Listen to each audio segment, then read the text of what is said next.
Hello, I'm Dr. Sharnita Scott. I'm a project manager within the expansion for school-based behavioral health at the Department of Behavioral Health.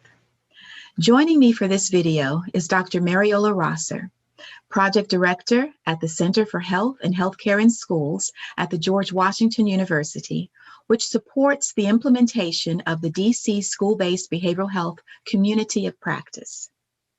As described in detail in video 2, the school behavioral health expansion aims to ensure that every school provides a full array of high-quality, reliable behavioral health services and supports that students can easily access. It also seeks to support the development of a positive school culture that promotes students' social and emotional development. The DCCOP helps support the district's efforts to increase school-based behavioral health by providing a space where school personnel, behavioral health providers, and community leaders can learn from each other, collaborate, and problem solve together. As a refresher, if you have not seen video 1, the goal of the DCCOP is to leverage the expertise of our school-based providers across the city, to grow the knowledge and skills of the increasing number of school-based providers, educators, and others so that they share a unified vision and understanding of crucial issues. The DCCOP started in 2019, and members have been working together to adapt and adopt the processes, protocols, and practices that lead to effective school behavioral health supports.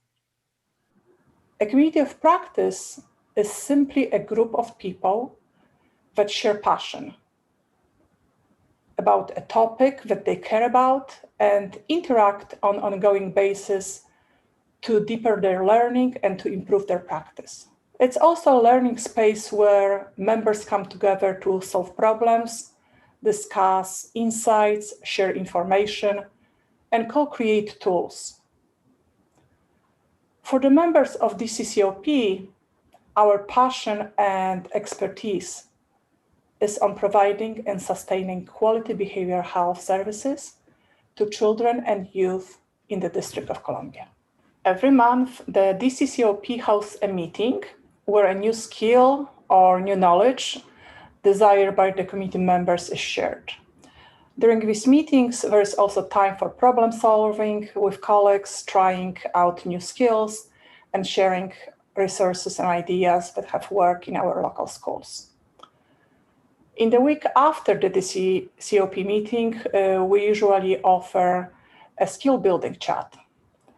This is an opportunity for members who attended the COP meeting to learn more about the practice and practice the specific strategy that was shared during the meeting. The DCCOP also sponsors webinars, working groups, and other events that respond to the evolving needs of the community. The DCCOP also invites members to join a practice group. These practice groups meet at least once a month and do a deeper dive into specific areas of interest that help make up a comprehensive school behavioral health system. There are currently practice groups in 4 areas: trauma-informed practices in schools, crisis response and intervention, family and youth engagement, and positive school climate and social emotional learning implementation. Practice groups with other areas of focus will be added as new topics emerge from the community. Ultimately, we want to create conditions where all schools are promoting healthy environments and where students can access the behavioral health supports that match the intensity of their needs at that given time. Meaning, the needs of young people differ, sometimes needing more and sometimes needing less. So we are working together to build systems that are flexible and responsive enough to allow for this kind of flow of support. The foundation of this work is a multi-tiered system of supports. This approach organizes behavioral health interventions into 3 tiers. Tier 1 supports are school-wide programs and practices for all young people, regardless of risk.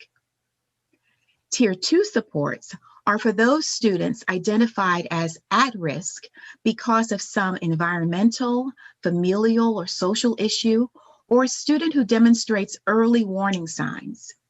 For example, the young person who's continually referred to the office to the Dean of Students for behavioral problems.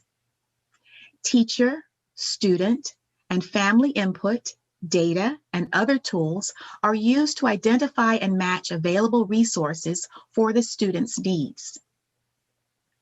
Tier 3 supports are for those students who have severe enough symptoms to warrant a diagnosis or who meet criteria for medical necessity and need individualized services. It's important to acknowledge that some schools lack the resources to address the needs of all students.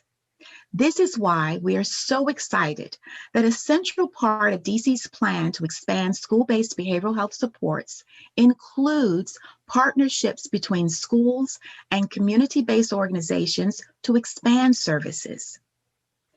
And the partnership doesn't just expand services, but it also strengthens awareness and skills to address student stress and create nurturing school environments.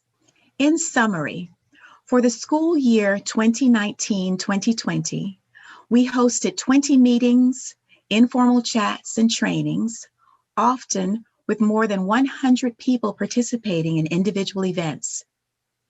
As a community, we learned ways to promote social and emotional learning and improve school climate. We learned new strategies to support youth and their families experiencing grief, loss, and/or trauma. When COVID-19 hit, as a community, we learned effective strategies for providing telehealth services to children and their families and supported each other as we learned new ways to identify and reach those in need. These are just a few examples of where and how we focus our work.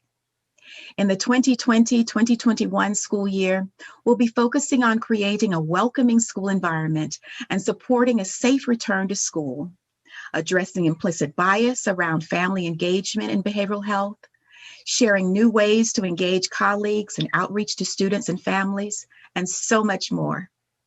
We also will advance the work of the practice groups. We hope this video has piqued your interest in the DCCOP and you will join us. Thanks so much for watching.